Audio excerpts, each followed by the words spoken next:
Magíster en Psicología Educacional, y tenemos una invitada internacional que cuando esto ocurre abrimos esta oportunidad gratuitamente a otras personas que puedan estar interesadas en el tema, ¿ya? Así que vamos a esperar unos minutos, un par de minutos más, y les pedimos que en la espera mantengamos el silencio para no interrumpir más adelante la presentación de la doctora Ana René.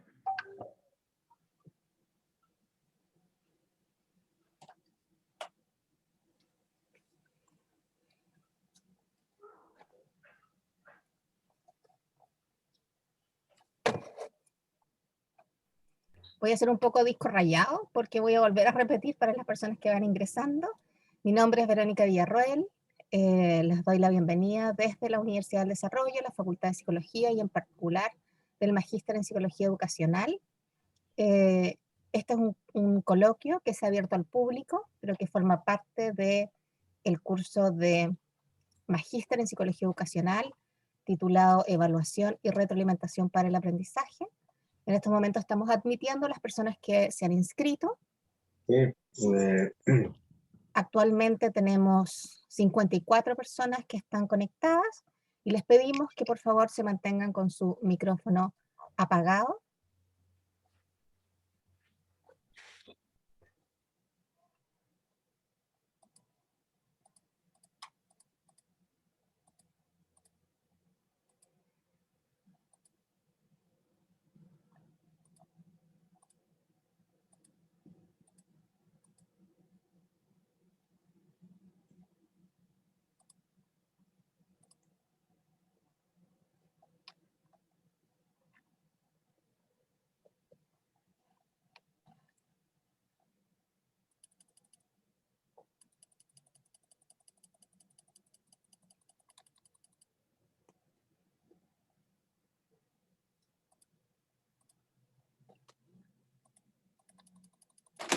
Uy.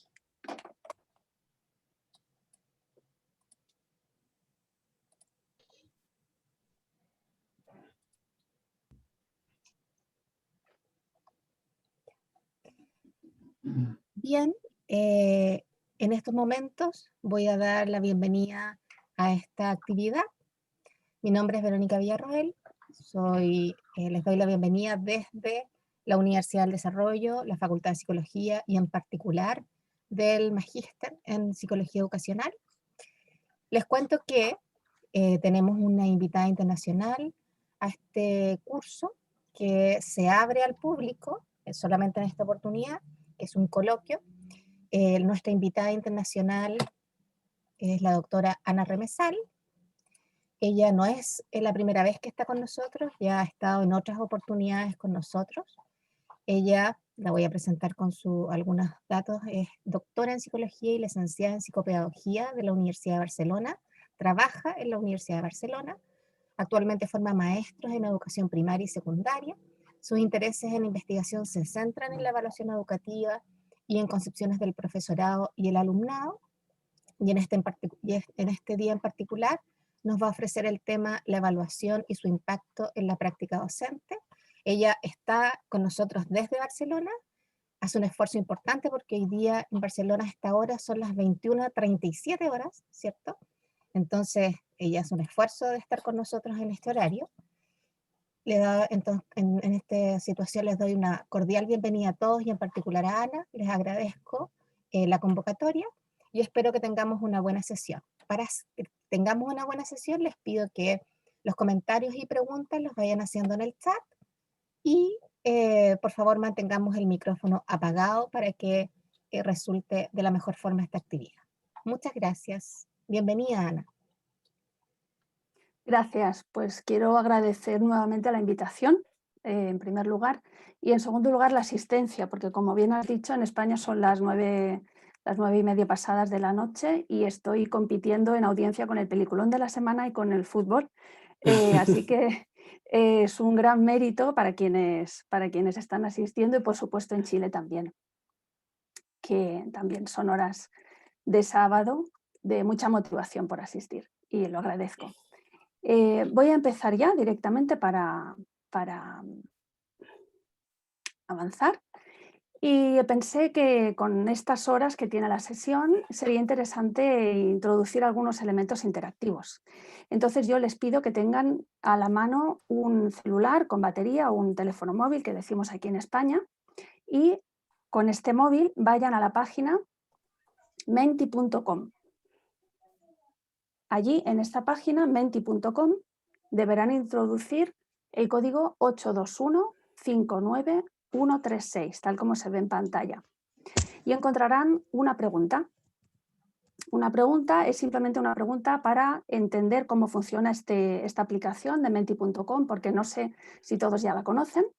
Yo la uso bastante en mis clases, es divertida de utilizar. Y esta primera pregunta es simplemente para entender el funcionamiento de menti.com. Enseguida que empiecen a responder, veremos las respuestas.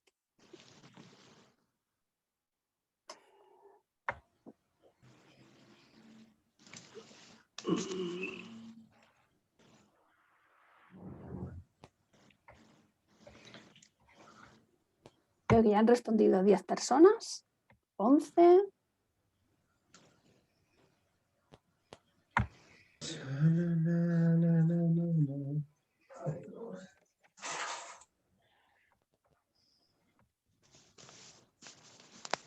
Ya vamos por 20 respuestas.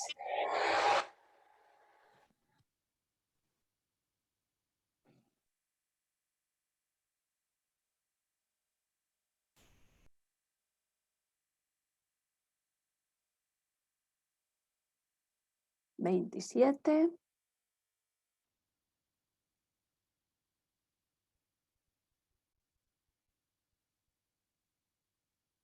Esta primera pregunta es sencilla. Como todas la ven en pantalla, no la leo. La encuentran con el aplicativo. 31 respuestas.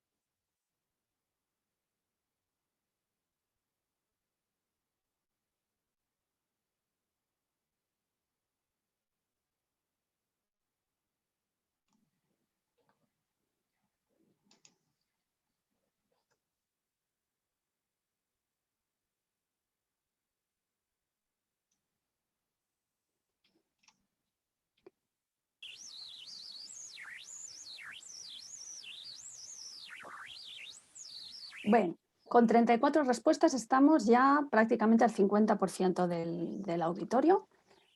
Voy a mostrar las respuestas que han dado. Primera película, E.T., segunda, La historia interminable y tercera, Los Goonies. Este ha sido el orden de valoración como mejor película de infancia ochentera. Esta pregunta era simplemente para conocer cómo funciona el instrumento y seguidamente viene la pregunta que sí me interesa más que respondan, que puedan responder todos en la audiencia, y es para saber de dónde, en qué ámbito docente principalmente intervienen cada uno. Y aquí pues ya se ven de manera rápida los resultados en tiempo real. Perfecto.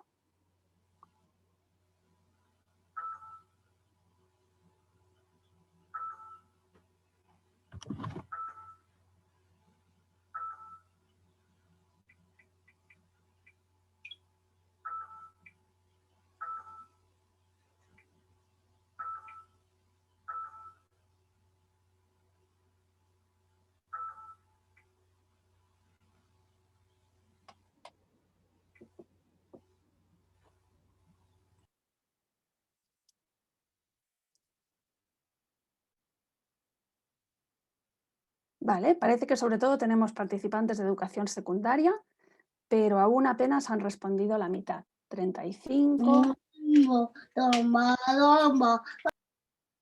Y tenemos uno de educación infantil.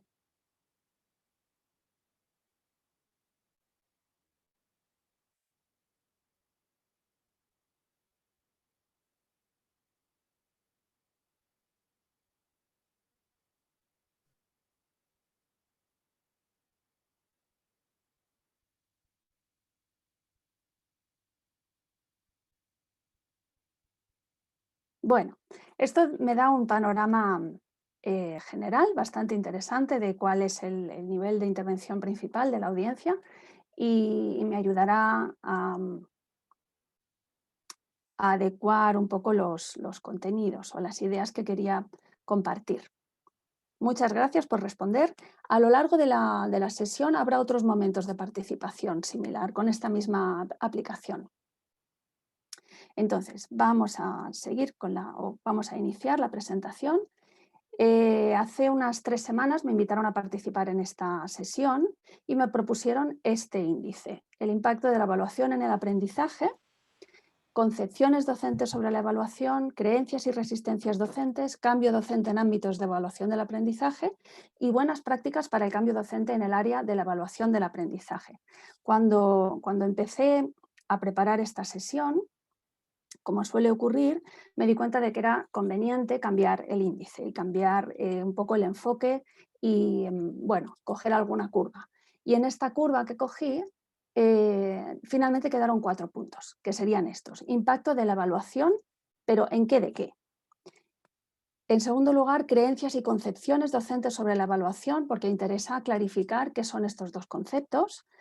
En tercer lugar, resistencias de X ante nuevas propuestas de evaluación. Y por último, las buenas prácticas para el cambio docente en el área de la evaluación para el aprendizaje.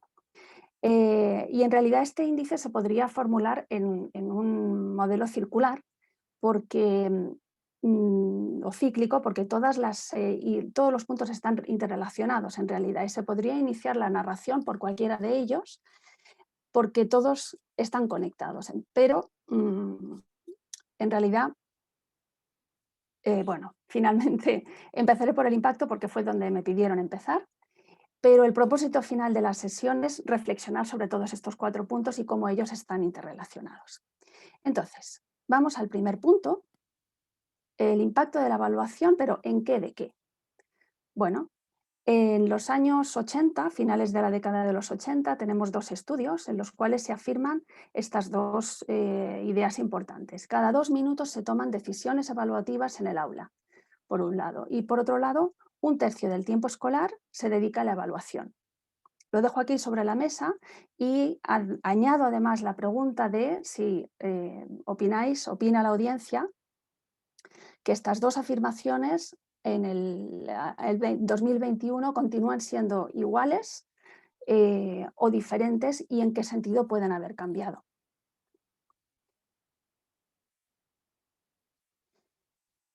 Para que os hagáis una idea, ayer mismo consulté en Instagram una cuenta de una docente que tiene 15.000 seguidores.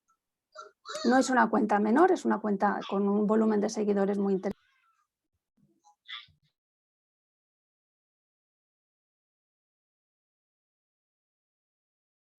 Aquí, ¿me oyen? Me quedé... Vale. Vuelve a funcionar el sonido, entiendo. Bueno, decía, ayer consulté una cuenta de 15.000 seguidores en Instagram, y en esta cuenta ayer mismo se publicó esta pantalla, estas ideas. 4 cosas que no me gustan de dar clases. Y de estas 4 cosas, como veis, 2 se refieren a la evaluación. La primera de ellas, corregir, y la tercera, juntas de evaluación eternas. Esta publicación, ayer mismo, en el día de la publicación, recogió 247 corazones. Un día más tarde, esta cuenta ha ganado 100 seguidores y esta publicación tiene 630 corazones. Entonces, ¿a qué me refiero con esto? A que el asunto de la evaluación impacta fuertemente en la docencia, de hecho. Vamos a seguir viendo cómo.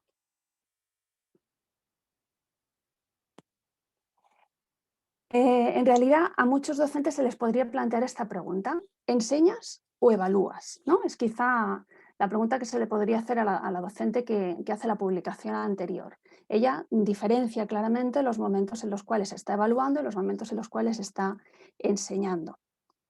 Esta distinción, que crea una especie de bicefalia para los docentes, en realidad es comprensible desde una visión de la enseñanza muy tecnócrata y muy positivista. en la cual el docente implementa una serie de técnicas, una serie de estrategias o de recursos que le llevan a una transmisión de conocimientos hacia el alumno absorbe de alguna manera estos conocimientos y luego viene una siguiente fase diferente que no necesariamente la ejecuta el mismo docente, sino que la puede ejecutar una persona externa, y esta es la evaluación.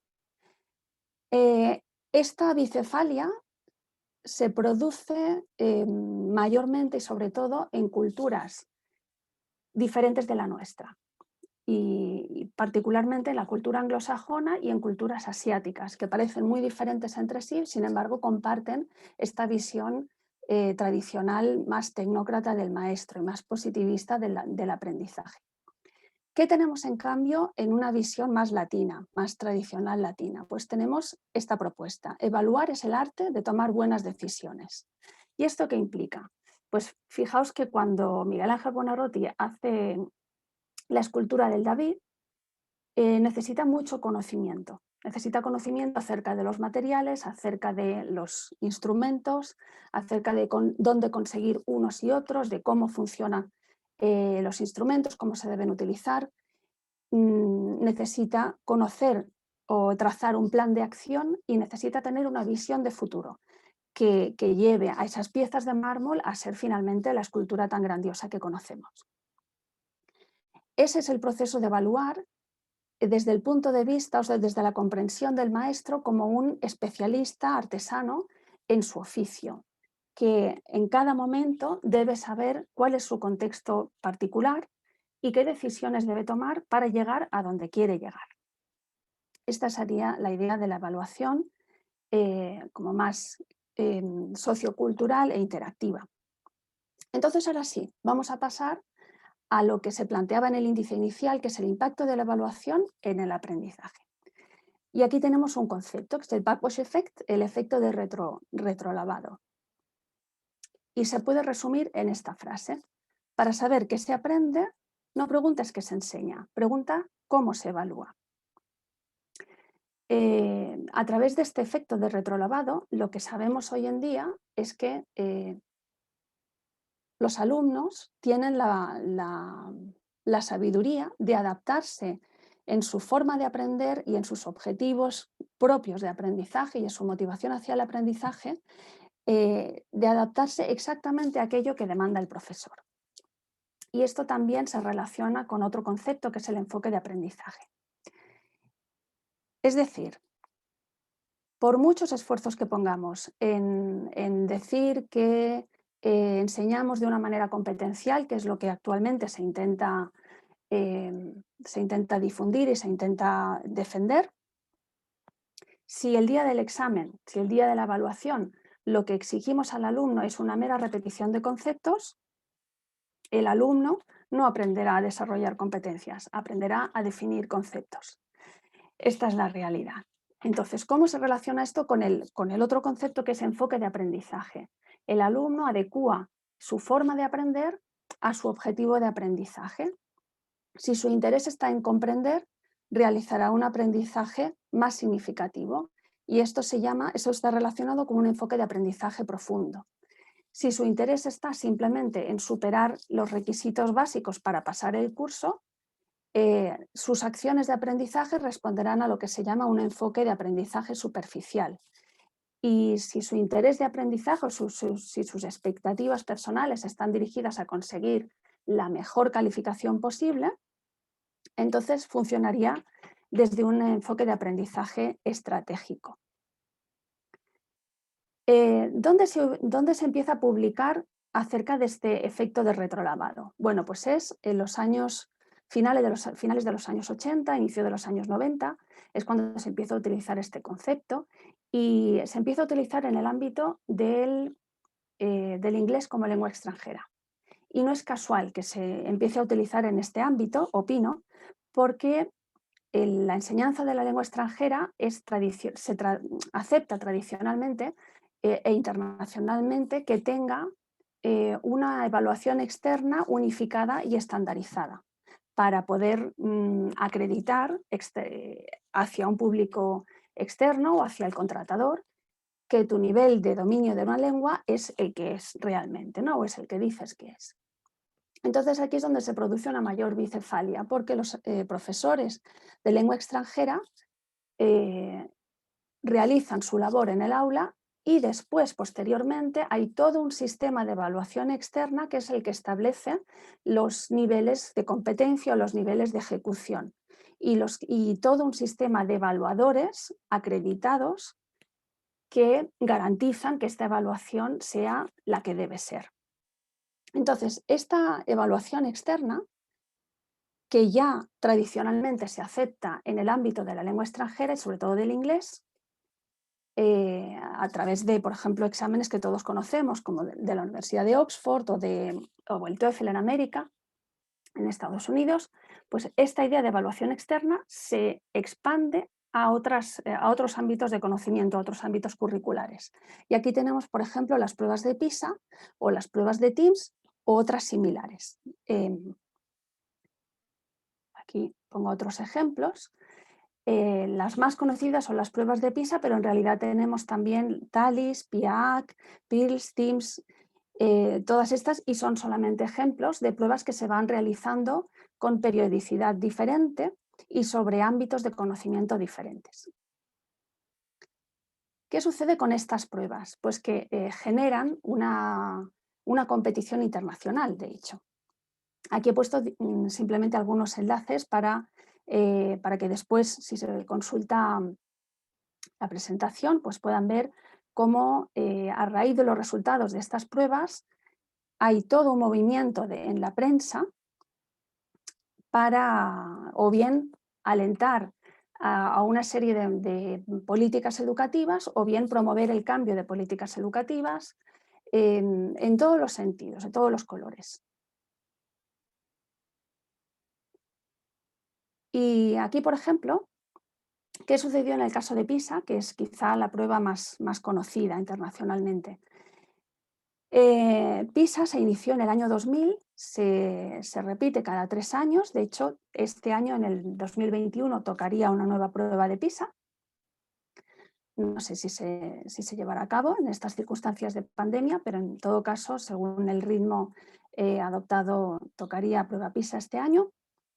En el año 2000, que fue cuando primeramente se celebra el examen de PISA, Finlandia es el país que queda en primer lugar y esto se difunde mucho en la prensa. Y entonces no sé cómo sucederá en Chile, pero en España se tomó Finlandia como modelo de país a imitar y con esa idea nos hemos quedado, se quedó la fama de Finlandia, pero en realidad la prueba PISA se ha ido repitiendo cada 3 años y como vemos en 3 años que he puesto aquí de ejemplo, en el 2012, en el 2015 y en el 2018, Finlandia no ha conseguido mantener ese primer puesto, sino todo lo contrario, ha bajado.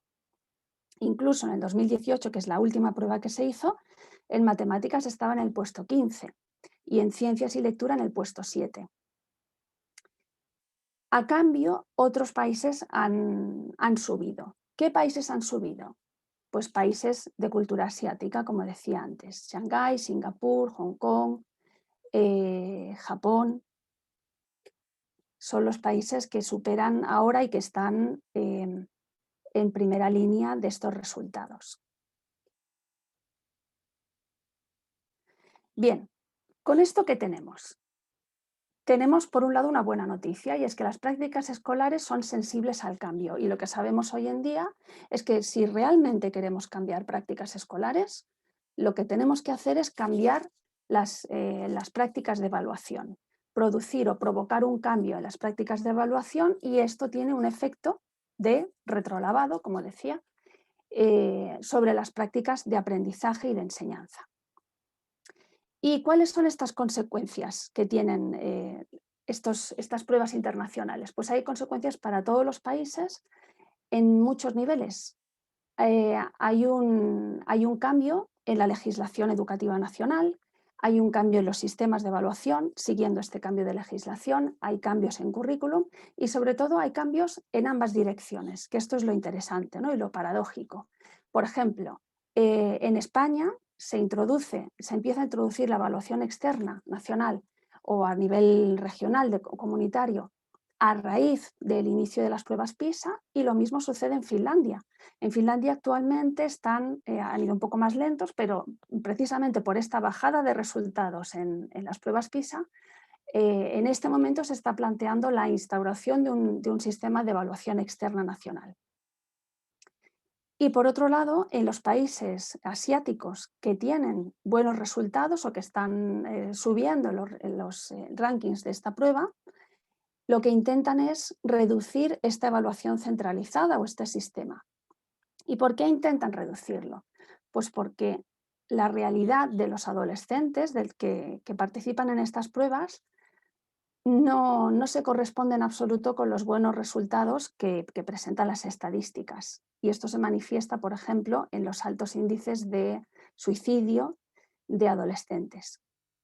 Este es el ejemplo de Corea del Sur, que es uno de los países con mejores resultados, pero al mismo tiempo con mayor índice de suicidio en adolescentes, tristemente.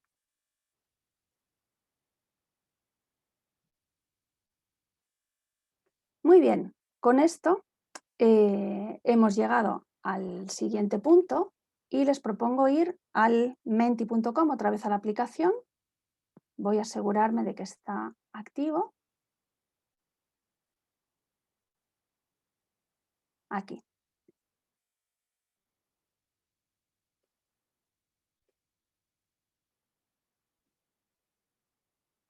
El código es 93245598. Y lo que les planteo ahora para pensar y responder es en qué medida están de acuerdo con cada una de estas afirmaciones. El docente es el último responsable de la evaluación del aprendizaje. La evaluación del aprendizaje debe ser objetiva. La evaluación del aprendizaje debe ser fiable y válida. La evaluación del aprendizaje nos indica la inteligencia del alumnado. La calificación numérica en la evaluación del aprendizaje es neutra y universal. La calificación verbal de la evaluación del aprendizaje es fácilmente comprensible. Y por último, con la evaluación del aprendizaje es como mejor se motiva al estudiante. Tengo mucha curiosidad por saber qué opinan de esto. Ajá.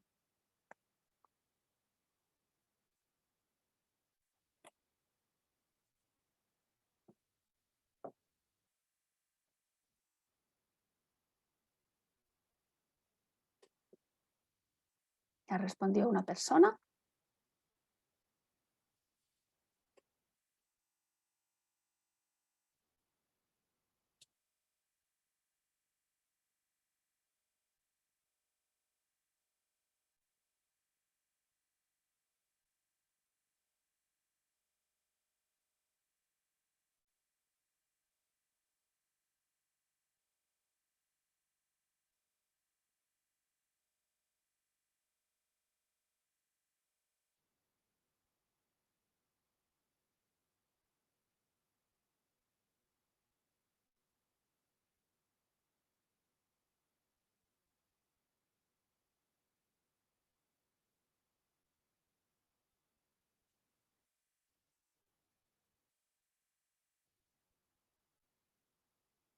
Estos resultados después los incorporaré a la presentación, que queden como muestra de la participación del público.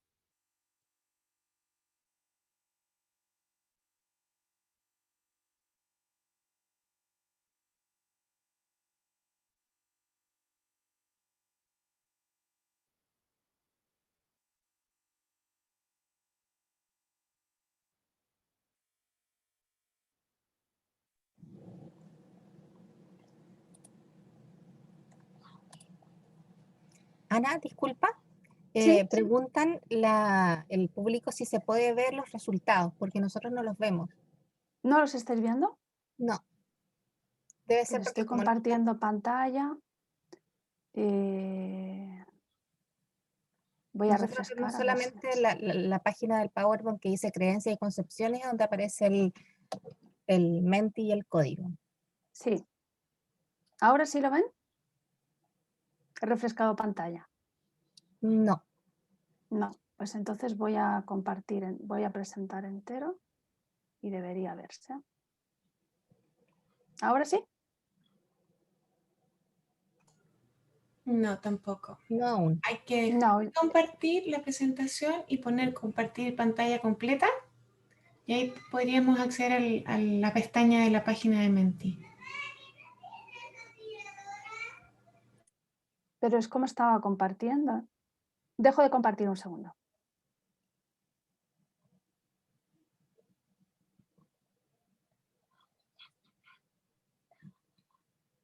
¿Ahora? Sí, ahí sí. Sí. Perfecto.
Y muy bien, pues continúo.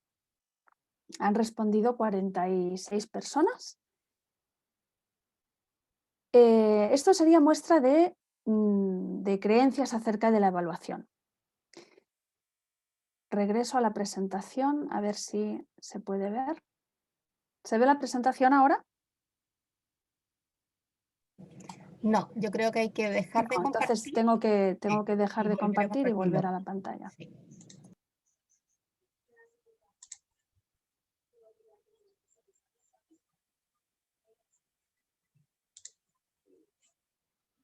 Vale.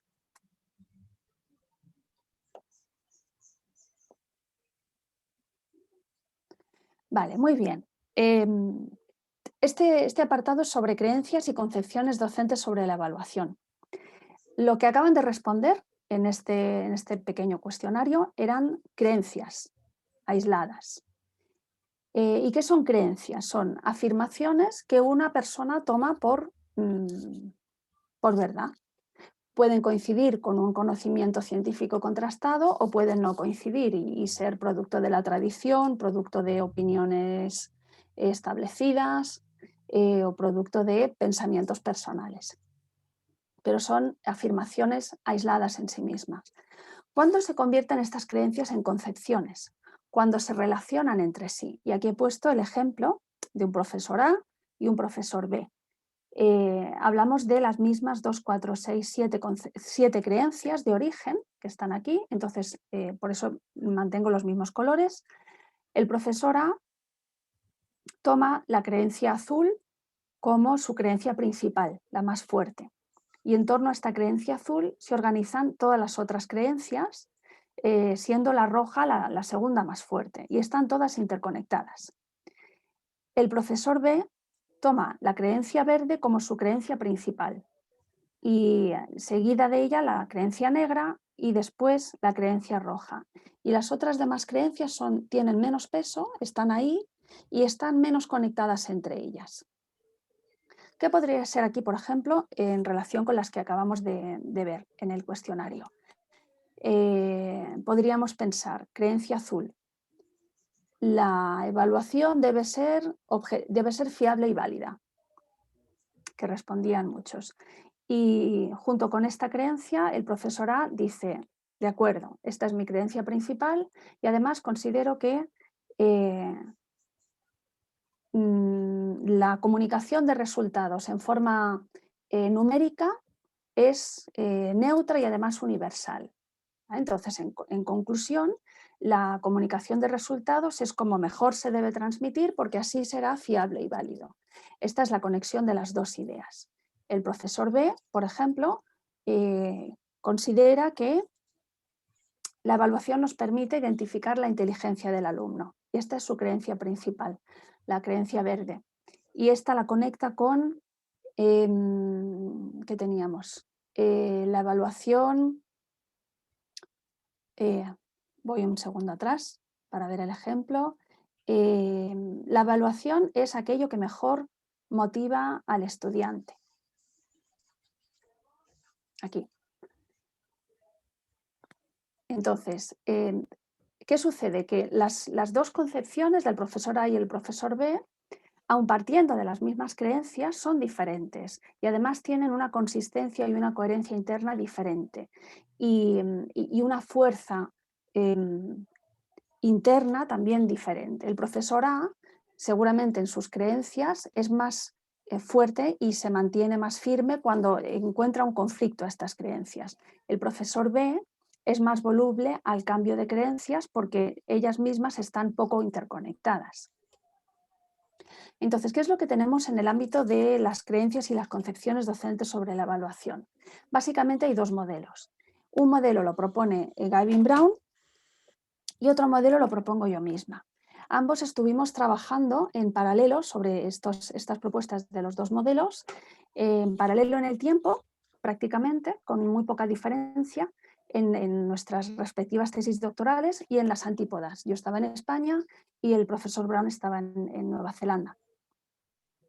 El profesor Brown hace su investigación desde un punto de vista puramente cuantitativo y diseña un cuestionario tipo Likert, como el que acaban de responder, y a partir de ahí establece por análisis estadístico cuáles son los ítems, las afirmaciones que un volumen grande de profesores relaciona más unos con otros. El modelo que propongo yo es diferente, es más cualitativo, procede de una investigación en la cual entrevisto a 50 profesores de educación primaria y educación secundaria y a raíz de estas entrevistas logro establecer 4 dimensiones o 4 líneas en las cuales la evaluación tiene un efecto sobre las prácticas educativas, tiene un efecto sobre el aprendizaje, sobre la enseñanza, sobre la acreditación del aprendizaje y sobre la labor de rendimiento de cuentas que tiene que hacer un docente ante públicos diversos. Sobre estas 4 dimensiones o 4 ejes, el profesor puede tener creencias diversas.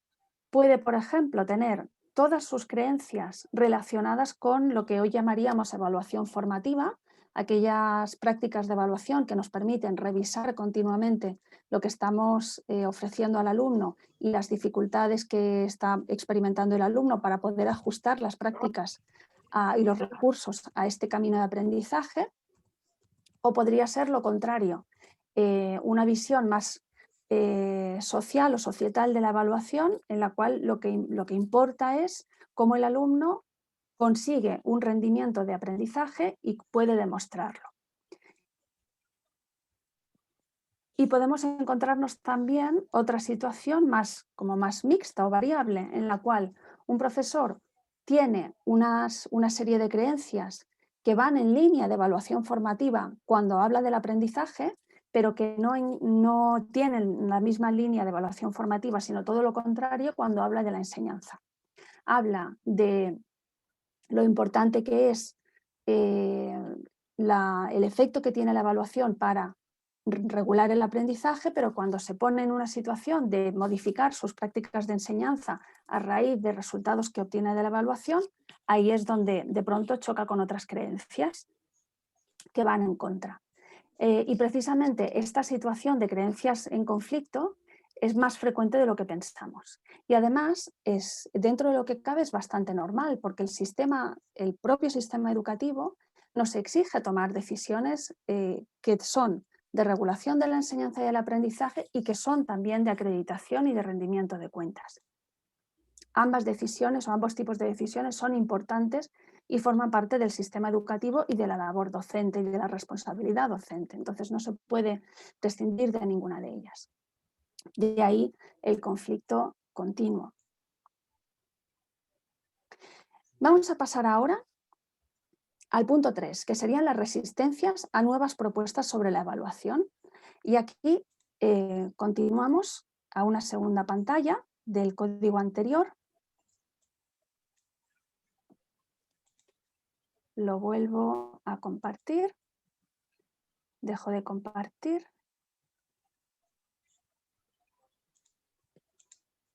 Un segundo.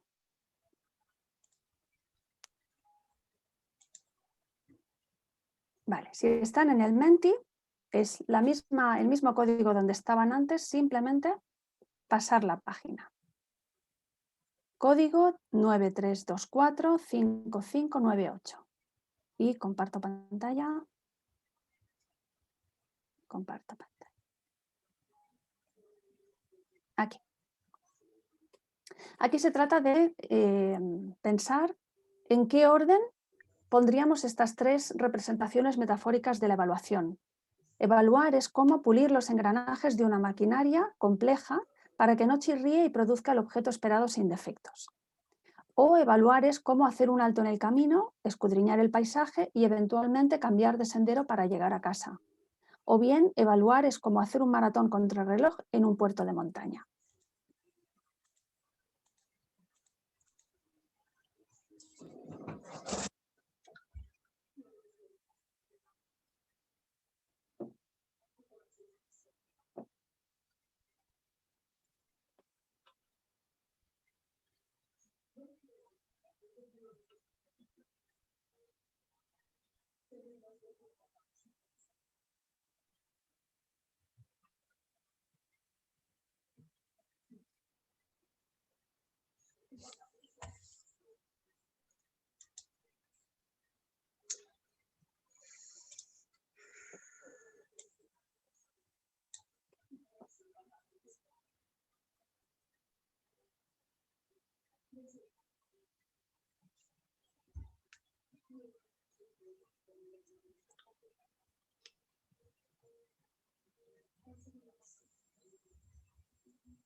Muy bien, pues hasta aquí han respondido 40 personas y parece ser que en primer lugar entenderían estas 40 personas que evaluar es cómo hacer un alto en el camino, escudriñar el paisaje y eventualmente cambiar de sendero para llegar a casa.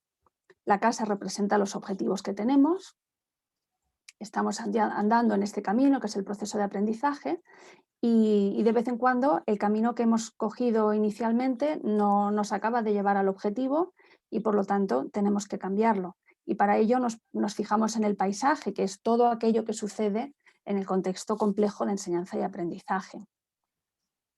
La segunda metáfora, pulir los engranajes de una maquinaria compleja para que no chirríe y produzca el objeto esperado sin defectos, tiene más que ver con esta visión de la evaluación más de tipo societal o social, que se refiere a la acreditación de la evaluación y a la rendición de cuentas ante públicos externos.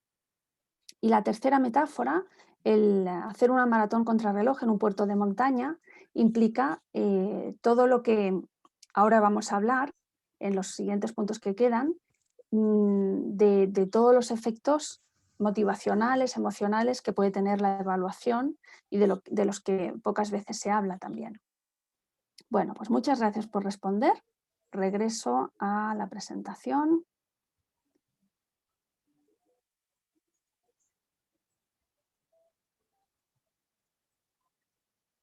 Aquí. Vale.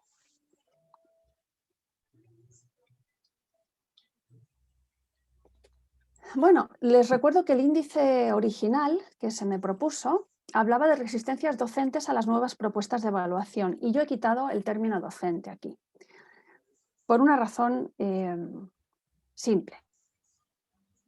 En primer lugar, tenemos que tener en cuenta que cualquier cambio en las prácticas de evaluación conlleva un cambio de cultura, de la cultura establecida en el centro escolar y en las prácticas de aprendizaje, como hemos visto en los puntos anteriores.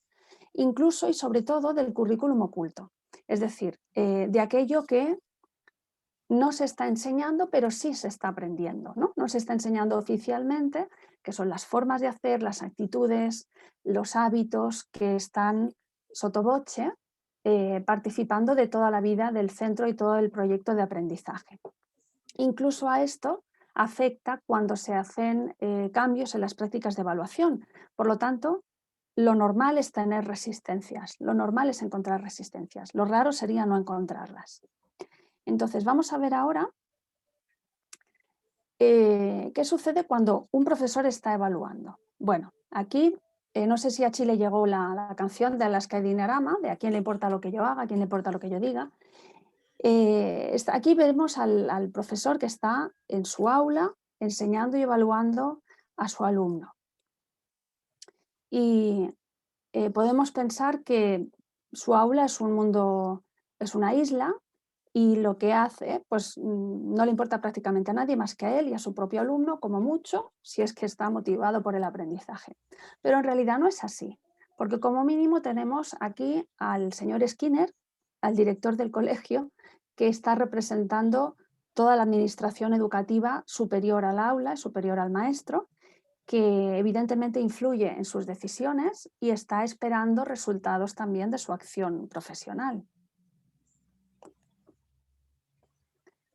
Tenemos también a los padres que reciben la comunicación de los resultados de sus hijos y se preocupan si estos resultados no son los que esperaban o no son los que ellos hubiesen preferido. Tenemos también al mundo exterior, sobre todo a través de los medios de comunicación, la prensa, que dan cuenta de todos aquellos resultados. Por ejemplo, con lo que veíamos a través de las pruebas PISA. Tenemos, por otro lado, a los compañeros docentes, que están aquí, bueno, representados en estos mini Skinner, los compañeros docentes, compañeros de ciclo, compañeros de área, compañeros de claustro completo, que también son voces que se añaden al que dirán y a las expectativas y a las comparativas de un maestro con otro. Y tenemos, y esto no es un tema menor, al propio maestro mirándose en el espejo. Cada vez que está evaluando a sus alumnos, en el fondo se está mirando al espejo y está verificando si su propia actuación fue conforme a sus propios objetivos y expectativas. ¿Qué sucede si en lugar de un maestro tenemos una maestra? Pues sucede exactamente lo mismo, solo que la imagen del espejo es femenina. Y a todo esto, además, se añade los alumnos. Los alumnos también son un público importante en todo el hacer o el hacer final de cualquier docente, porque es con quien primeramente tenemos que relacionarnos. Entonces, vuelvo a la pregunta inicial. ¿Las resistencias a nuevas propuestas de evaluación se dan por parte del docente? Sí, evidentemente. ¿Existe el boicot docente? Sí, existe. Cuando las nuevas prácticas de evaluación no coinciden con las creencias que tiene un docente, al punto de crear un conflicto, podríamos decir incluso moral, se puede producir un boicot solapado en forma de prácticas en forma de cambio de fachada, pero no cambio de fondo, ¿no? ¿Se puede producir un boicot estudiantil? Por supuesto que sí. Y esto lo hemos experimentado todos. Cuando intentamos introducir una nueva práctica, los primeros en quejarse son los alumnos porque se espantan de estos cambios. ¿Y se puede producir incluso un boicot familiar? También. Aquí les pongo una referencia de Sadler y Good de 2006, donde se narra una historia de boicot, de queja familiar por unas prácticas que se intentaron implementar en Estados Unidos. eran unas prácticas, una propuesta de prácticas de, iba a decir coevaluación, pero no era exactamente coevaluación, o lo que hoy en día llamamos coevaluación, era co-calificación, pero en el fondo es una práctica que todos hemos conocido de nosotros mismos de pequeños, aquello de hacer el dictado y cambiar con el compañero para corregir las faltas del compañero y el compañero corrige las tuyas. Hoy en día esto lo llamamos coevaluación, con muchas otras prácticas añadidas, evidentemente. Esto se intentó implementar en algunos estados de Estados Unidos y una madre en concreto reclamó y puso denuncia por esta práctica porque consideró que su hijo, que tenía una serie de necesidades especiales, no tenía por qué exponer su rendimiento escolar ante compañeros. Era un derecho fundamental de este niño, el que sus notas o su rendimiento escolar quedase privadamente para él y para su familia únicamente. En una primera instancia, esta madre no recibió el apoyo de la justicia, pero ella siguió reclamando incluso hasta el Tribunal Superior en Estados Unidos, no sé cómo se llama el Tribunal Superior Federal, y esto tuvo como resultado que en estos 6 estados, Oklahoma, Kansas, Colorado, Nuevo México, Utah y Wyoming, fue prohibida legalmente la práctica de la coevaluación o de la cocalificación en la escuela primaria. Por lo tanto, repito, cualquier cambio en las prácticas de evaluación conlleva un cambio de cultura y ante este cambio de cultura, todos los participantes de esta cultura son boicoteantes, susceptibles boicoteantes, por decir así. Y por lo tanto, el cambio de cultura se debe procesar por todas las partes del sistema que interviene. Bien, aquí la última participación que les pido, también en dos fases, menti.com, pero con un nuevo código, 648-35156. Y voy a dejar de compartir aquí. Paso aquí. Ana, por favor, ¿puedes leer de nuevo el código? 648. 648-35156. Y ahora enseguida comparto. Comparto. Gracias. Vamos a la parte más de emociones. ¿Qué 3 emociones piensan que puede provocar la evaluación al estudiante?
Hay 22 respuestas de momento.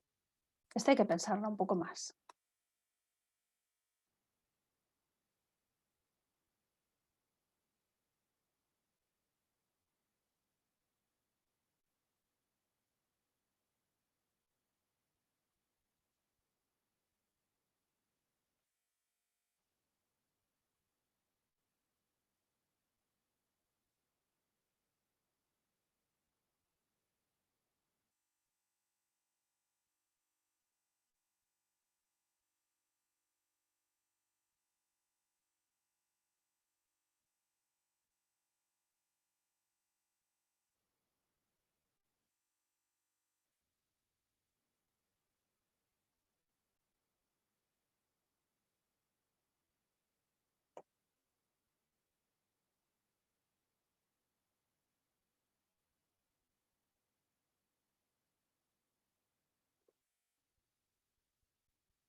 no estamos viendo las respuestas, Ana. Estamos viendo No, el... está oculto, está oculto. Ya, perfecto. Está la fotografía y está oculto. Yo misma tampoco las estoy viendo, es sorpresa. Hay 43 respuestas hasta ahora y espero unos segundos más.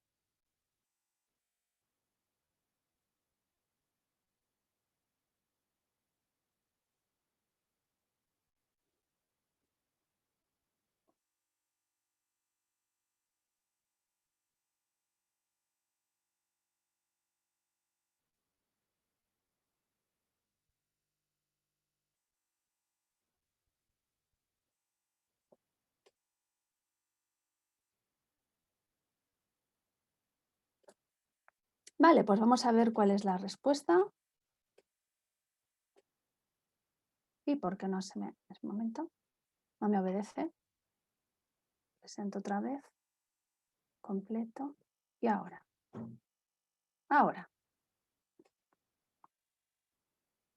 Vale. Ansiedad, frustración, miedo, angustia, estrés, nervios, enojo, inseguridad, decepción, pena, euforia, confusión, aflicción, rabia, rivalidad, odio, aprensión, agobio, desafío, desaliento, expectativas, ansiedad, angustia, nervios.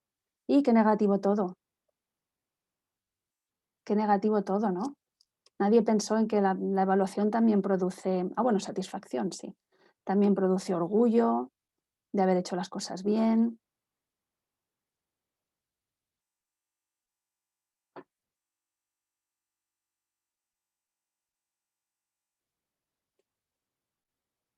Bueno, vamos a la segunda, a la otra cara de la moneda, que es la página 2.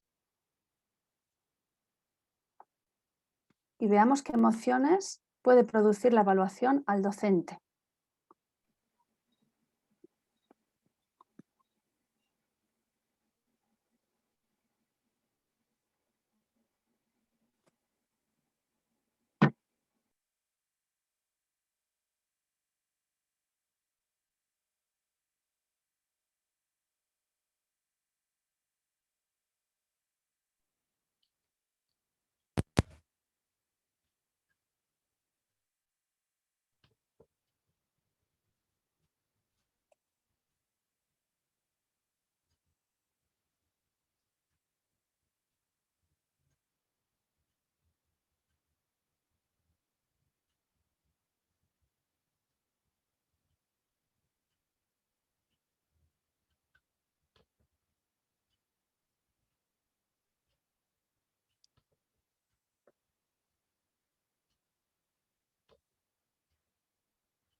Hay ya 30 respuestas. Esperamos un poquito más.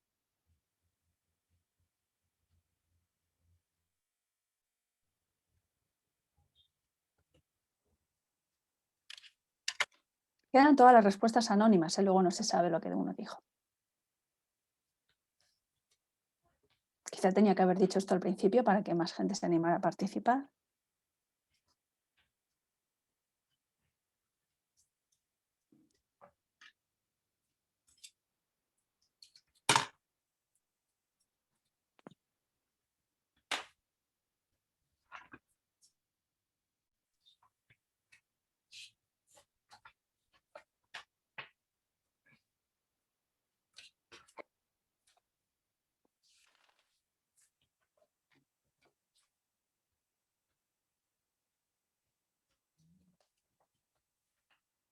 Bueno, muy bien.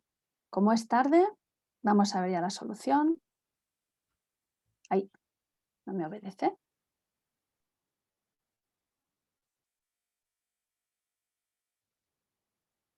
Ahora. Ajá. Resulta que para el profesor implica también satisfacción, ansiedad, orgullo, incertidumbre, frustración, estrés, inquietud, preocupación, desafío, tristeza, comprensión, incomodidad, expectativa, inseguridad, expectativas, organización, agotamiento, cansancio, incertidumbre, angustia. No son exactamente las mismas que para el alumno, ¿no? Bien, esto lo rescataré después para incluirlo en la presentación. Vamos a dejar estas dos nubes de palabras un poco en la recámara mental para tenerlas presentes en todo lo que les voy a compartir ahora todavía. Comparto pantalla del PowerPoint. Vale. Bueno, lo cierto es que con este título de este último apartado, Buenas prácticas para el cambio docente en el área de la evaluación para el aprendizaje, tuve que leerlo yo misma varias veces para entenderlo bien, realmente qué se estaba planteando aquí. Porque la tendencia mía natural era leer buenas prácticas para la evaluación del aprendizaje, pero no es eso lo que se dice, es para el cambio docente en el área de la evaluación del aprendizaje. Y esto me llevó a explorar la línea que les presento ahora. La buena práctica para el cambio docente se llama pues, alfabetización para la evaluación, o es como lo llamamos ahora, pero en realidad este término se empieza a utilizar en los años 90.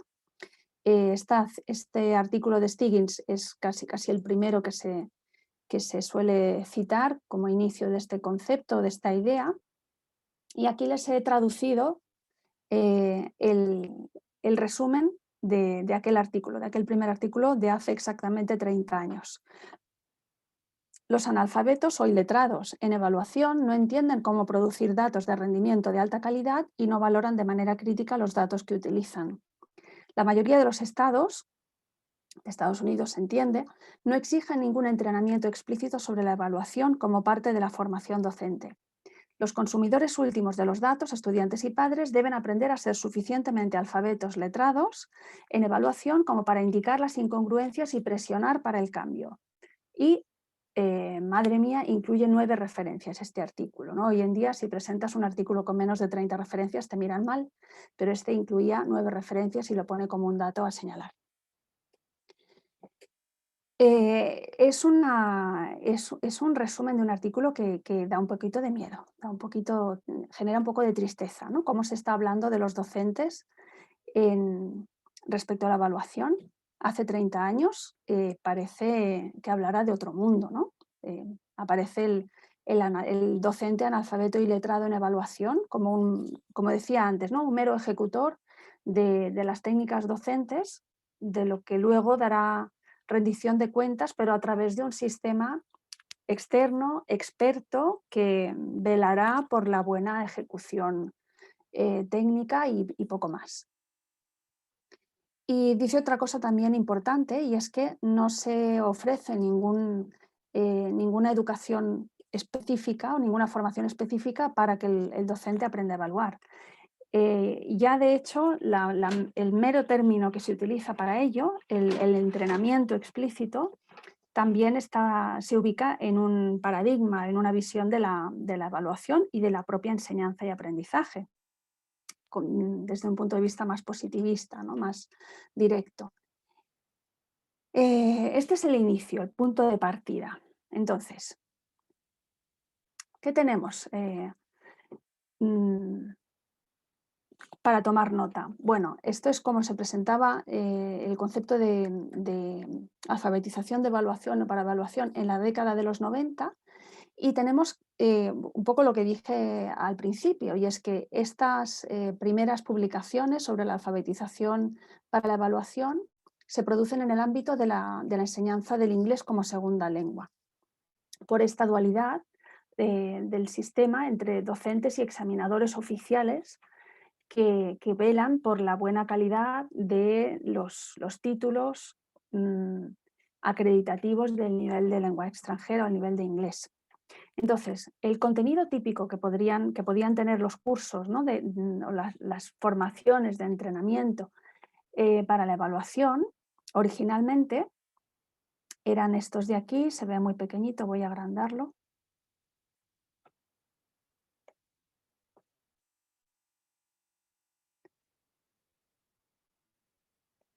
Eran los usos de la evaluación en el aula, formatos y tipos de tests, construcción de test para garantizar la fiabilidad y la validez, el análisis de ítems, la consideración de niveles de objetivos y objetivos de aprendizaje, cómo seleccionarlos, se enseñaba estadística descriptiva básica, se enseñaban sobre sistemas de calificación y se intentaba reflexionar sobre aspectos éticos de la evaluación. Algo bastante lejano a lo que se intenta plantear hoy en día, ¿no? Cuando hablamos de los diferentes tipos de evaluación, sumativa, diagnóstica, formativa, inicial, parcial, final, coevaluación, heteroevaluación, autoevaluación, feedback. Esto es la protohistoria de la enseñanza o de la formación del docente para la evaluación. Entonces, si esta es la protohistoria, ¿qué es lo que faltaría o hacia dónde deberíamos ir? En mi opinión, lo que falta y lo que falla, voy a ponerlo también en presentación para verlo más grande. Lo que falta y lo que falla es lo principal, que es que como formadores del docentes, y ahora me estoy también autocriticando, se nos olvida todo lo que enseñamos sobre cómo se aprende y cómo se enseña. A la hora de enseñar a evaluar, se nos olvida que el profesor vuelve a ser alumno y vuelve a estar inserto en un proceso de enseñanza y aprendizaje nuevamente el mismo. Y como proceso de enseñanza y aprendizaje, este tiene los mismos requisitos y las mismas peculiaridades que cualquier otro proceso de enseñanza y aprendizaje. Entonces,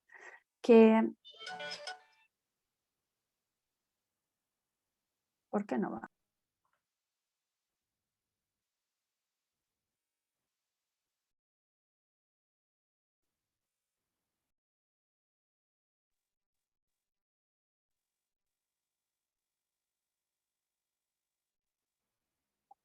Tengo que salir de aquí porque no me obedece. Ahora no me obedece nada.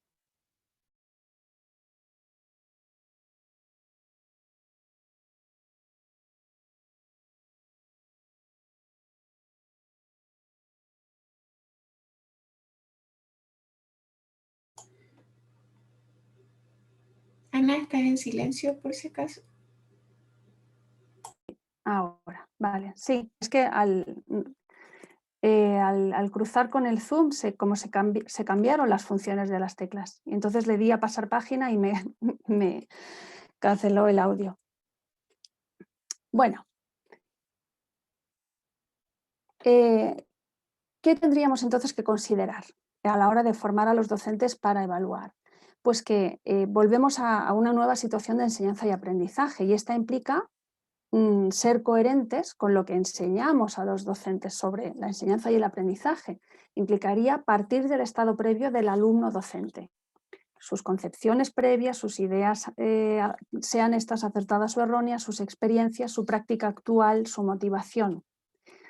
Se hizo recientemente, en el 2016, se publicó una revisión de 30 años atrás de trabajos sobre la enseñanza, sobre la formación para la evaluación, y se estudian o se analizan 100 publicaciones. De estas 100 publicaciones, solo 11 incluyen en su propuesta de enseñar a evaluar la consideración de las creencias del profesorado. Y estas 11 las recojo en realidad como 4 más 7, porque son 7 autores diferentes por un lado y después 4 publicaciones del mismo grupo, del mismo equipo de autores que van replicando las publicaciones en Nueva Zelanda. Haría falta también una formación experiencial, es decir, sabemos que se aprende viviendo el contenido de aprendizaje, los objetivos, haciendo tuyo los objetivos de aprendizaje, experimentando, manipulando y teniendo también en cuenta todo el mundo emocional. En cuanto al mundo emocional relacionado con la evaluación, tenemos por un lado la escuela de Peckrun, que es un equipo de investigación en Alemania, y ellos investigan primeramente todas las emociones que se refieren al alumno. Y la investigación inicial al respecto se refería sobre todo al estrés ante la situación de examen, que era un poco lo que ha recogido la nube de palabras de emociones que habéis propuesto.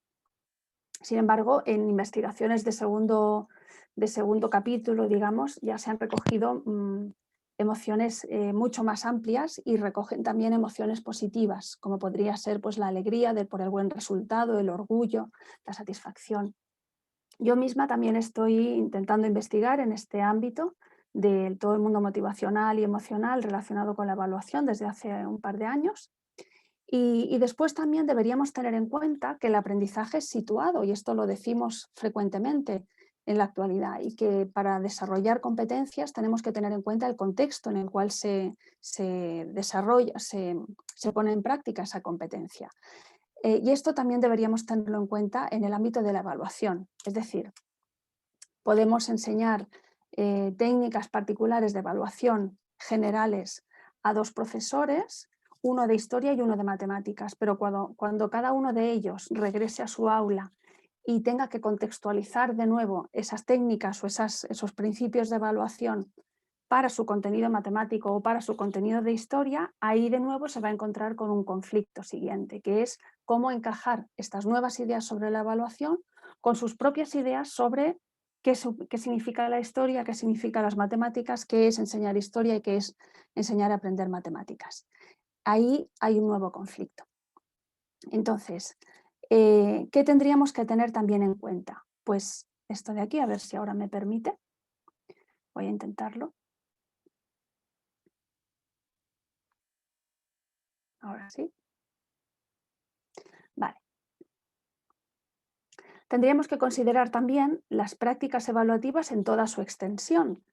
Una situación de evaluación tradicional implica un momento en el cual medimos aquello que se ha aprendido, corregimos y hacemos una devolución de los resultados.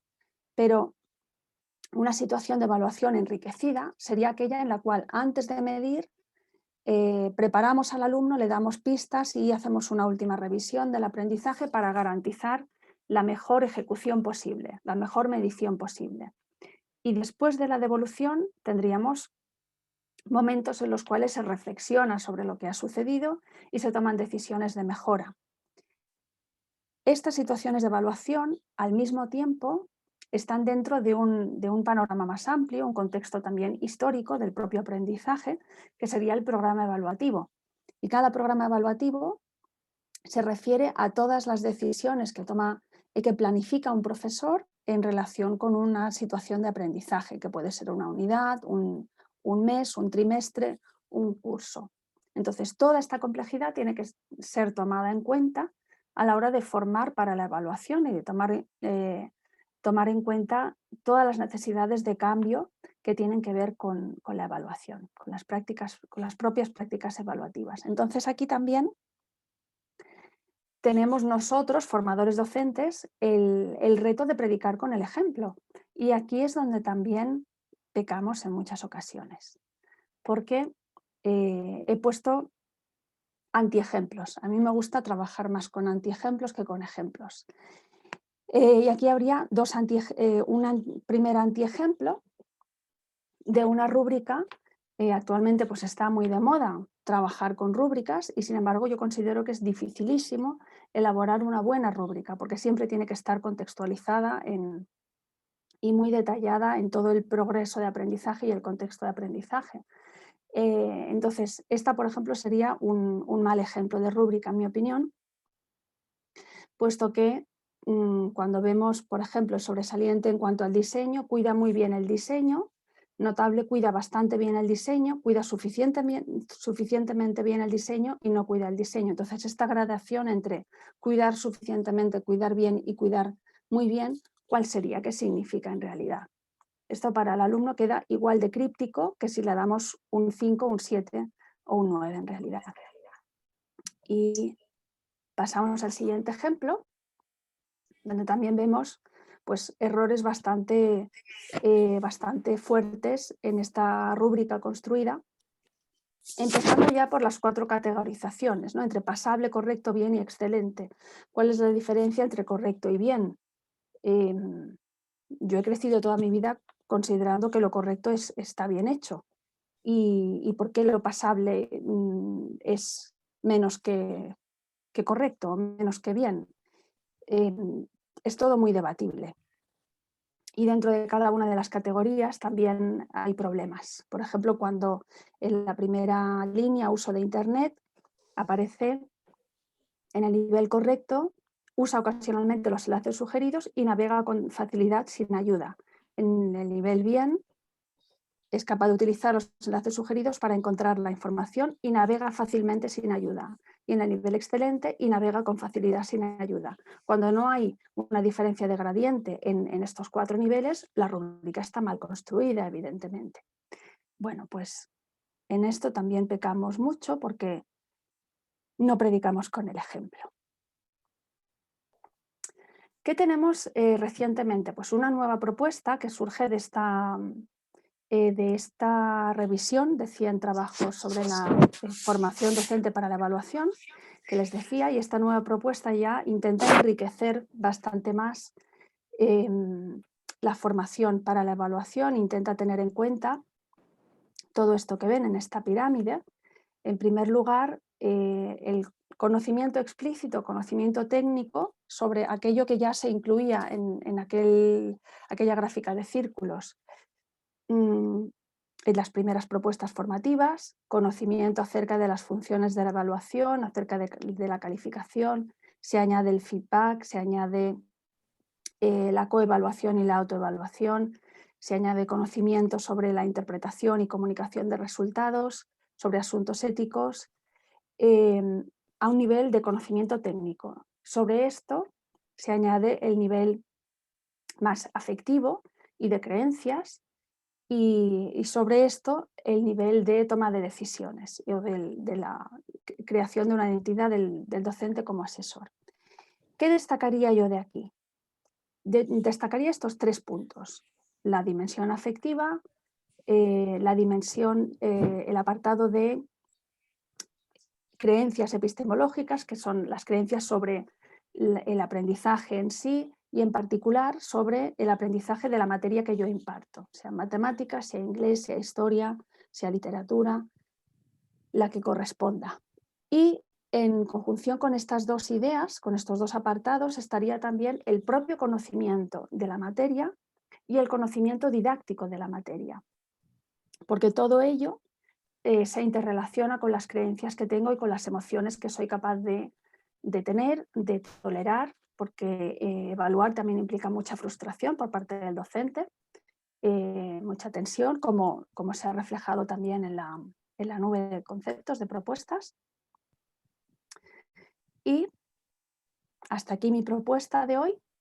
Les deseo feliz domingo, les doy muchísimas gracias por la atención prestada y en este momento pues he acabado la presentación y quedaría espacio para una conversación, un debate o preguntas, lo que quieran. Son las 11. 11 menos 10. Sí, muchas gracias, Ana. Vamos a dar paso, como tú dices, a las preguntas. Me gustaría darles unos minutos para que puedan escribir sus preguntas en el chat. Idealmente podamos contestarlas desde ahí para evitar que se acoplen los micrófonos, etc. Entonces, vamos a dar unos minutos para que puedan pensar y escribir algunas preguntas en el chat.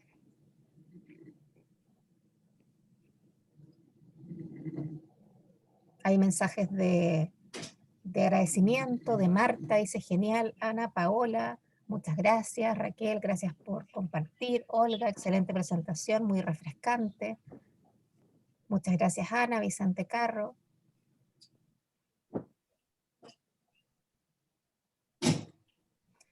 Y en estos momentos Maricel dice muchas gracias, excelente presentación. Nuria también, muchas gracias por la reflexión. Muchas gracias, Natalia Ojeda. Estamos esperando alguna pregunta. Muchas gracias, interesante, Natalia. Ya, aquí hay una pregunta de Javier Vidal. Dice, ¿qué pasa en su propuesta con las diferentes formas de aprendizaje de los estudiantes? Se habla más desde la perspectiva del profesor.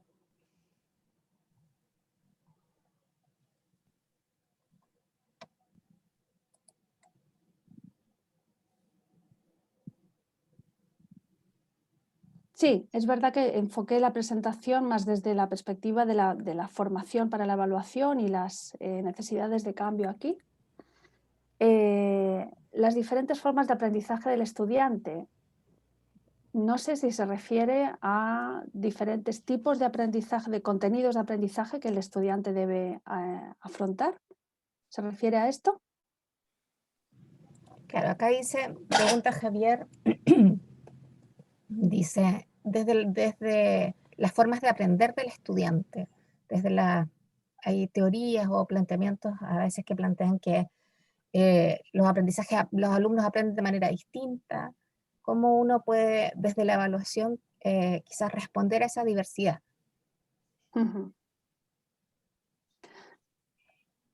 Claro, en la medida en que se plantean se plantean actividades de evaluación que sean más abiertas, más diversas en su formato, por ejemplo, actividades que recojan respuesta escrita, que recojan respuesta oral, que recojan respuesta gráfica incluso. En eso ya se da más cabida a diferentes estudiantes que tengan diferentes preferencias de procesamiento de la información, por ejemplo, o diferentes habilidades, diferentes capacidades de comunicación.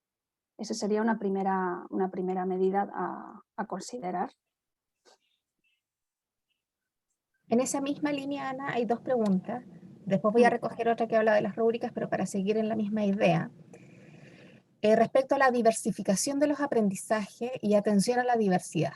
¿Ya? Acá en Chile, especialmente en educación básica, media, preescolar, y también cada vez más en educación superior se habla de esta idea de la evaluación inclusiva, de la evaluación diversa, de la aplicación quizás, nosotros hablamos del DUA, del diseño universal de aprendizaje, de cómo ese diseño se puede aplicar también a la evaluación. Y tú hablabas esto de presentar, ¿cierto? Como esta primera pauta o la tercera ahora, que la primera es más de motivación, presentar la información o que los alumnos puedan, perdón, expresar la información en distintos formatos. Entonces la pregunta es si hay otros elementos para considerar en la evaluación para facilitar que todos los estudiantes o diversos estudiantes tengan acceso a poder tener éxito en una evaluación, a poder mostrar su aprendizaje en una evaluación.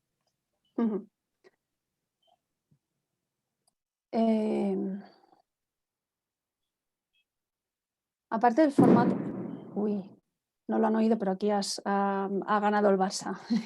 Ha sonado un petardo bien gordo. Lo interpreto así, el petardazo.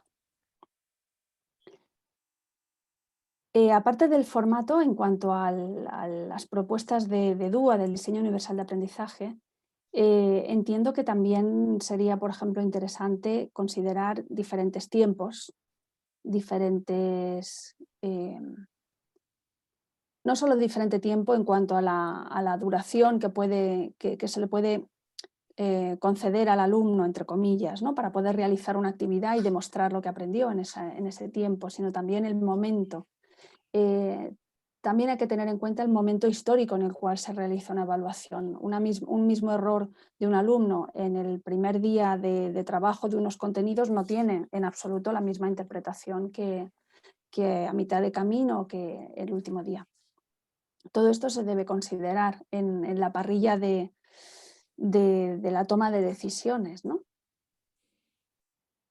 No sé si respondo con esto. Perfecto. Gracias, Ana. Hay otra pregunta acá que la voy a ligar un poco con la anterior, que dice, ¿cómo podemos disminuir la resistencia a diferentes formas de evaluación? Es un proceso de, comillas, vender la idea como una propuesta valiosa. O sea, pensando un poco que muchas veces los profesores tienen que hacer un esfuerzo grande en diversificar sus formas de evaluar y a veces eso implica más tiempo para el profesor, más trabajo, corregir más. Es distinto hacer una prueba de selección múltiple a otra que exige como diversificar el tipo de respuesta de los estudiantes, motivarlos, etc. ¿Cómo uno puede convencer? Seguramente es una persona que tiene que trabajar con profesores y convencerlos de hacer el cambio o motivarse con el cambio, sabiendo que es más trabajo muchas veces. Bueno, es cierto que puede ser más trabajo, pero también puede ser más gratificante el hecho de recabar informaciones más ricas de todo el reporte de lo que uno hace al fin y al cabo, ¿no? De cómo los alumnos lo reciben y lo procesan y lo entienden. En este sentido yo lo veo pues como a veces sí más carga de trabajo, pero también un trabajo más enriquecido. Por otro lado, también es cierto que no siempre es más carga de trabajo. Es decir, tenemos que también tenemos que velar por hacer el trabajo del docente sostenible y no incrementar la carga de trabajo, sino buscar prácticas de evaluación que nos provean de esa información rica que necesitamos, pero manteniendo siempre el equilibrio de las fuerzas humanas, porque si no, evidentemente, siempre añadir no lleva a buen puerto. Entonces hay que priorizar, hay que saber priorizar realmente aquellas prácticas que nos aportan la información que nos conviene, que necesitamos para tomar las decisiones adecuadas en cada momento. En este sentido, yo, por ejemplo, llevo un par de años trabajando sobre la idea de autoevaluación sincrónica, que es una práctica de evaluación que intenta dar cabida a esta mayor diversidad de alumnado, en tanto que permite que el alumnado tome más poder sobre la evaluación y tome decisiones acerca de cómo desea mostrar su aprendizaje en situaciones acotadas, concretas. Y esto también enriquece la información que recibe el profesor sin necesariamente incrementarla, sino que mantiene un poco la balanza, intenta mantener mejor la balanza de fuerzas. Y en este sentido es una propuesta interesante. Perfecto, gracias, Ana. Hay otra pregunta acá que es en relación a las rúbricas. Porque tú comentaste que a veces las rúbricas tienen muchas dificultades, no son como una panacea. Sí. Entonces acá dice, me gustaría, dice, algunas propuestas para elaborar una buena rúbrica. ¿Qué habría que considerar para hacer una buena rúbrica? Claro, gran pregunta porque a mí no me gustan nada las rúbricas. No me gustan precisamente por lo difícil que es construirlas. Y yo entiendo que una buena rúbrica tiene que ir muy pegada al aprendizaje que se quiere valorar o a la actividad que se quiere valorar. Entonces, dentro del contexto de esa actividad o de ese contenido de aprendizaje se tiene que definir muy bien qué lo compone y qué es lo importante allí y qué queremos conseguir. Entonces, por eso es tan difícil proponer una buena rúbrica, porque siempre está muy pegada a la actividad concreta. Es difícil plantear una rúbrica en términos generales.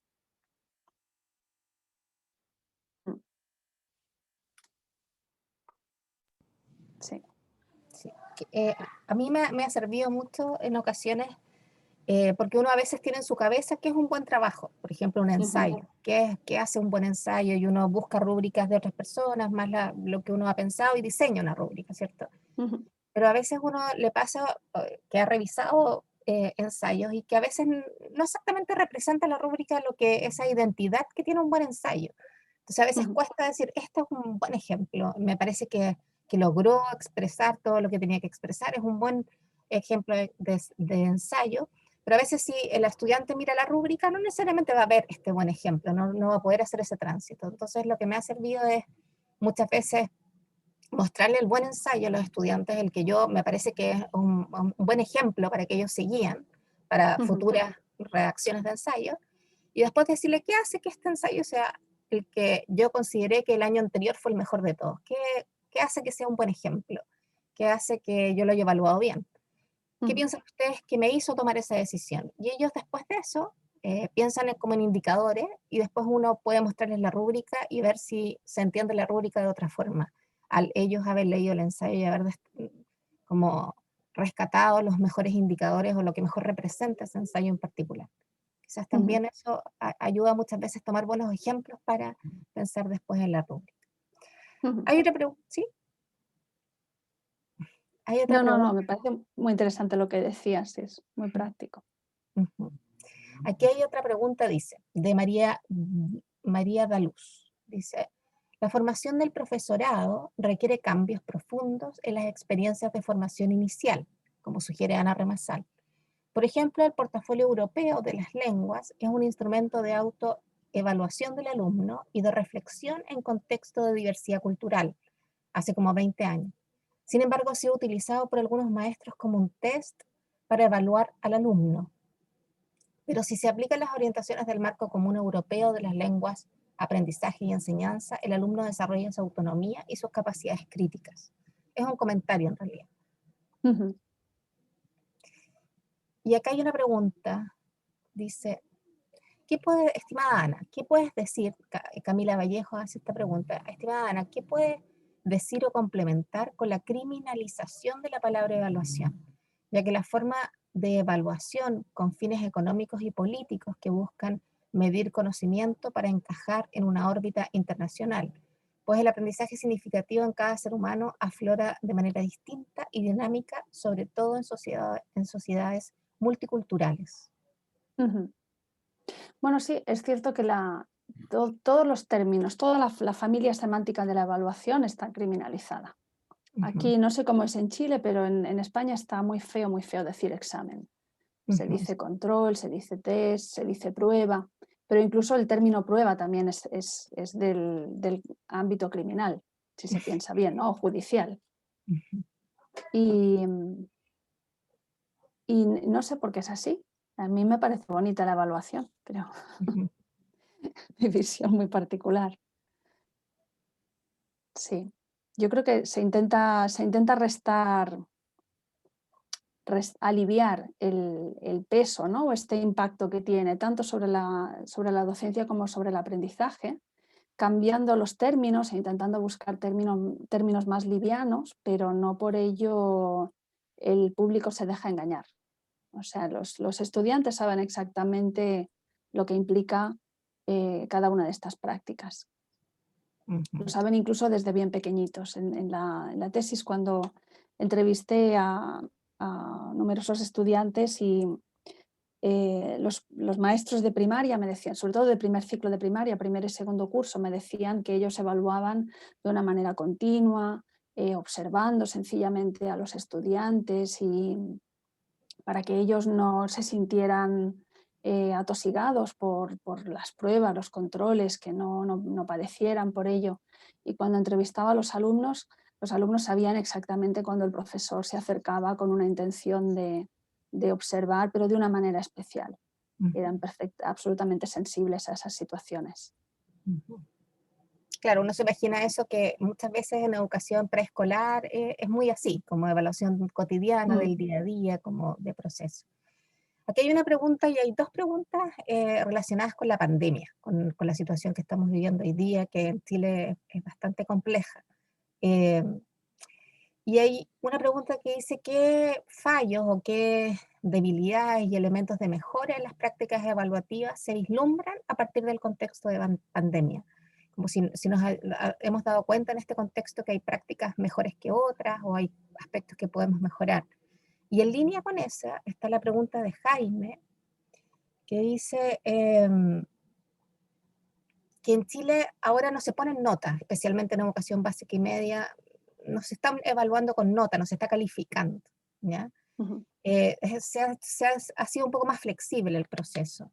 En esta realidad, los profesores a veces sienten que no tienen mucho que hacer, que si un alumno no aprendió o aprendió, no tienen muchas herramientas para certificar si efectivamente alguien logró, hizo el esfuerzo, o entender si sus dificultades fueron por la contingencia, la conexión a internet, o efectivamente hay algo que no se pudo lograr. ¿Qué sugerencias quizás podrías entregar en esa línea? En el contexto actual, para el contexto actual. El contexto actual. La verdad es que la pandemia nos está poniendo ante retos muy difíciles, ¿no? A los docentes. Y igual en la universidad, pero pienso que en la escuela de nivel obligatorio es mucho mayor el reto que la universidad, porque en la universidad los alumnos ya son más autónomos y pueden ser más responsables de lo que hacen. Pero en la educación primaria y secundaria pienso que el reto es increíblemente más difícil. No tengo respuestas. Entiendo que el evaluar utilizando herramientas tecnológicas ofrece oportunidades que de otra manera no teníamos. Por ejemplo, al usar aplicativos que registran las acciones continuas o recurrentes del alumno, frecuentes del alumno, podemos tener acceso al progreso de aprendizaje de una manera mucho más continua, ¿no? ¿Qué hizo el lunes, el martes, el miércoles? Si es que el alumno participa de este ejercicio con la aplicación o lo utiliza. Es decir, el potencial del instrumento está ahí. El reto está en motivar al alumno y conseguir que haga esta actividad. En la universidad nos encontramos con un reto diferente, que es garantizar que realmente al otro lado de la pantalla está quien dice que está y no se ha contratado a un egresado reciente para suplantar identidad y demostrar un conocimiento que en realidad el sujeto evaluado no tendría, ¿no? Es ahí donde tenemos más dificultades. ¿Cómo intentamos solventar esto?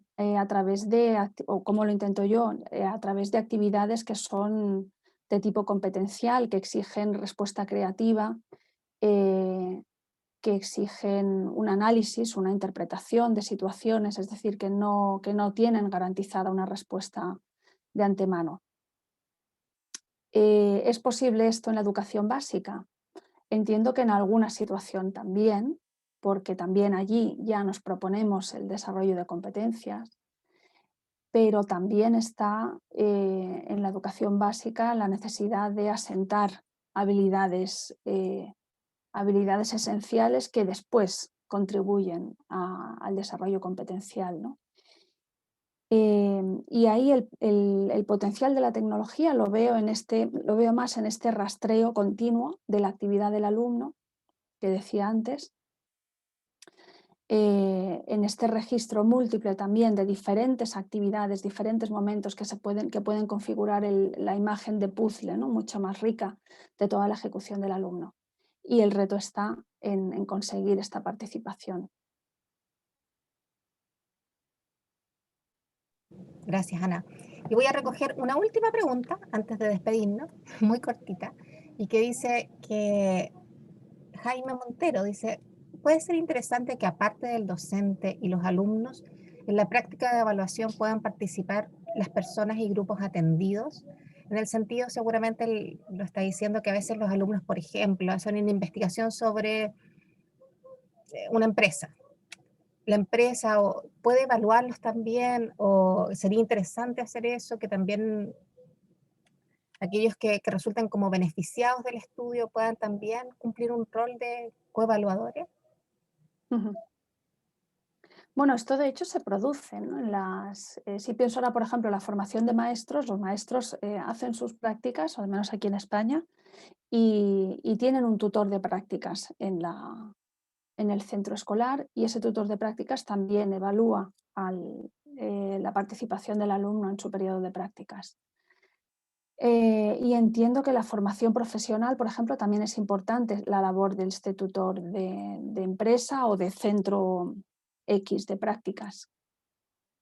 Y evidentemente es muy importante la labor de este tutor, porque aporta una visión diferente de la que pueda tener el maestro o el docente de formación profesional del centro o de la universidad.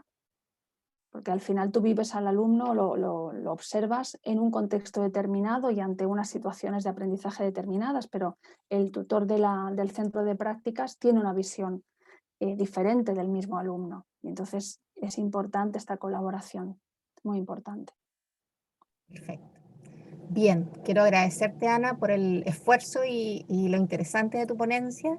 Hay muchos mensajes de agradecimiento, hay muchos mensajes que destacan esta reflexión que tú haces, donde integras distintos temas. Y agradecer también a la audiencia. Logramos, creo que el número mayor fueron alrededor de 76 personas que al mismo tiempo estuvieron escuchando. Y se quedaron hasta ahora más de 60 personas escuchando las preguntas. Así que muchas gracias a todos, muchas gracias también a los alumnos del Magíster por tener esta oportunidad de abrir esta ponencia a otras personas, y les deseamos a todos, como decía Ana, un buen domingo, como dice en esta presentación, y nos vemos en otras oportunidades. Muchas gracias a todos. Para los alumnos del Magíster, que vuelven a clases en unos ratitos más. En estos momentos son las 5:15 en Chile. Entonces vamos a dar 25 minutos de recreo y nos